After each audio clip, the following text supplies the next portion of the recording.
I have a question for you. When was the last time you did nothing? Just looked up at the clouds, turned your face to the sun, no agenda, no schedule, no doing, just being. I wouldn't mind betting that you, like me, haven't done that a lot since you were a child or a teenager. And then you get on with life and it's all go, go, go, do, catch up, do this, do that, always got to be somewhere, always got to look after somebody else. And you just don't have time to be. You become a human doing instead of a human being. If you don't know me, my name's Jo Blackwell. Welcome to the channel. The problem is, if we don't take time to just do nothing, if we don't allow all that noise in our heads to clear, don't allow ourselves to feel where we are and connect with who we really are on a regular basis, we're in danger, aren't we, of burning out. Have you ever suffered from burnout? I have, and it's not a pleasant place to be. Now, you don't have to be the CEO of a company to suffer from stress. Stress is whatever you do that puts you under pressure and that you don't feel that you can cope, or that you're not living your truth. So you're not being fully yourself in it. So you might have a 9-to-5 job where you're, I don't know, working as an accountant's assistant or something like that. And you go into work every day and you earn the money to pay your bills, but your heart isn't in it, because what you really want to be doing is playing your music, or you want to be developing your art, or something else that you feel that is impossible for you. Maybe you've always wanted to be a nurse, but you don't feel that you can go and train to be a nurse. Or maybe you've always wanted to work with your hands, but you've ended up in a white collar job and it's just not filling you up. This is when stress starts to pile on us bit by bit. So maybe we've got day-to-day stress with a job that we're not enjoying. Maybe we have stress then on top of that in our relationship, a divorce perhaps. But even if it's not that big a deal, you've still got that little drip, drip, drip of knowing that you're not getting on. And it's stressful. You go home at night and you're not feeling comfortable in your own home with your own partner. Sometimes stress can be caused by illness or worrying about other people, your pet children, your parents, your state of the world, the state of the politics of the world, or whatever. And it goes up and up and up. And eventually there'll be one small thing and it's too much. This is what happened to me, and I know that it happens to a lot of people in their 50s and beyond, and younger. I mean, it's just endemic, isn't it? Worry and stress is endemic in the world. The sad thing is that we think we can't escape these situations. We think we're trapped. It is the case that we do need to provide for our families. We do need to go to work every day. We do need to put money into our retirement funds and so on and so forth, support children, do the caring roles that we do. But if we're not living our truth, then we're heading for difficulty. The thing is, you take your car in every so often. I can't remember how often now. I wait until my little light comes on and tells me, service your car. But we take that as read, don't we? That we need to service our cars, else they're not going to keep going. But we often fail to service our own bodies. More than our bodies, we forget to service our minds. So what happens when we don't pay attention to these things? Well, like a car, we break down. It can start simply with a feeling of unease. It might not get any further than that. It might be that you start getting run down and you get more illnesses than usual. Your body tells you, we have to listen, don't we, to what our body is telling us. And very often our bodies will tell us how stressed we are before we even realise it mentally. Our bodies and minds need regular rest. But we deny ourselves. Why on earth is that? Why would we deny ourselves the self-care, the proper self-care beyond the candles around the bath that we need to continue to function as human beings. Jim Carrey put it very well. He famously suffers from depression, and I've seen him talk before about depression actually being about your body needing deep rest. I guess it means that we'll have a functional breakdown if we don't stop and rest. And we don't necessarily just need sleep. We think of, we'll go to sleep, we'll sleep more, but when you're going into burnout, it doesn't matter how much sleep you get, you just don't feel refreshed. You still feel tired, you still feel lacking in energy, you still feel low. I've had a period over the last few months, last few weeks mainly, where I felt that way. And I've kept going and I've kept going and I've kept going. And then recently something happened, just tipped me over the edge slightly. And I suddenly recognised, oh my goodness, I'm going to that place again. That place where the world suddenly starts to go grey and I don't see the colours and I don't feel the joy that I can objectively see is around me or there for me. So I pulled back and I took myself off just to retreat. Jason Vale, who runs a juicing company called Juice Master, says sometimes you have to retreat to move forward.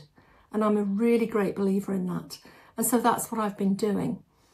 I've been sleeping when I want to. I've been sitting in the garden and just watching the birds and putting feeders out for the birds. So I've got more birds to watch, and I've got one little blackbird that comes every day and seems to say hello, a few robins. I've watched the seasons start to change, and I've made myself, and I really did have to make myself slow down because I wanted to keep building this YouTube channel. I wanted to keep making the videos. I wanted to keep growing and connecting, but we can't always do that. A little while ago, I made a video called Wintering, which I'll link to you at the end of this, and explaining about how we have seasons in life and we need to honour those seasons. Excuse me.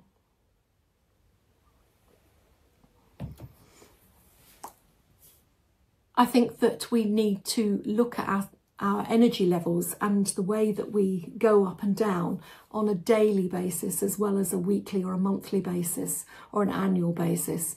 We need to become more aware of when too much is being put on us, whether that's from outside influences or whether that's within us and we're pushing ourselves too hard. There's no judgment here. There's no sort of poster that says, poster? There's no kind of government leaflet that says you must do X hours of work a week and you must exercise this much. And well, there is, isn't there? I'm talking rubbish. Ignore that bit, because there are so many government directives telling us, and maybe that's part of the problem as well. You know, you've got to exercise 30 minutes 3 times a week. You need to walk every day. It's all pressure, pressure, pressure when you're feeling pressured. So getting back to what I wanted to say, there are different types of rest. Now, my friend Sam Palmer, who you've heard me talk about before and who's been interviewed on the podcast on this channel, sent an email out recently, and she described 9 different types of rest. Now, I'll link you to a video that I made earlier as well about reasons why you could be feeling so tired. This kind of follows on from that in a way.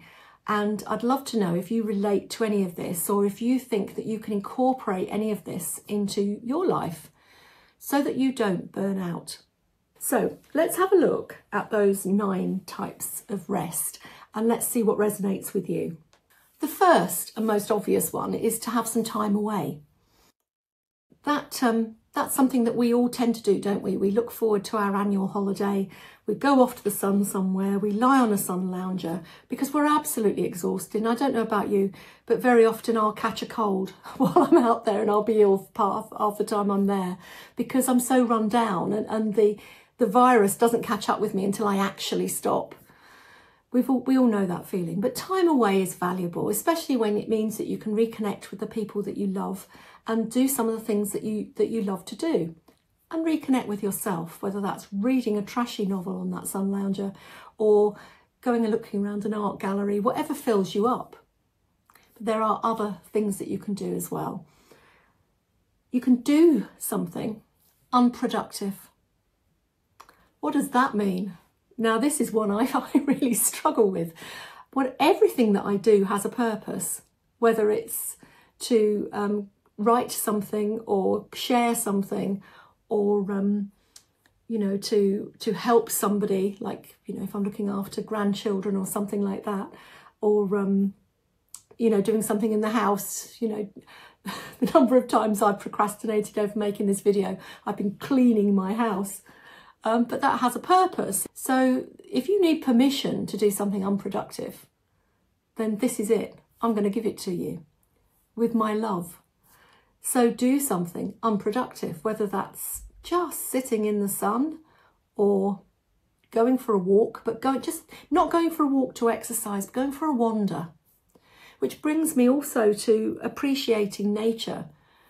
That's a restful thing to do, because it connects us to the world around us and to whatever you perceive the source to be, whether you have a God that you worship or a sense of being more than just yourself and being part of a oneness. You need that kind of spiritual filling up of being in nature and being part of the changing seasons. That's a really good form of rest, is to wander in nature.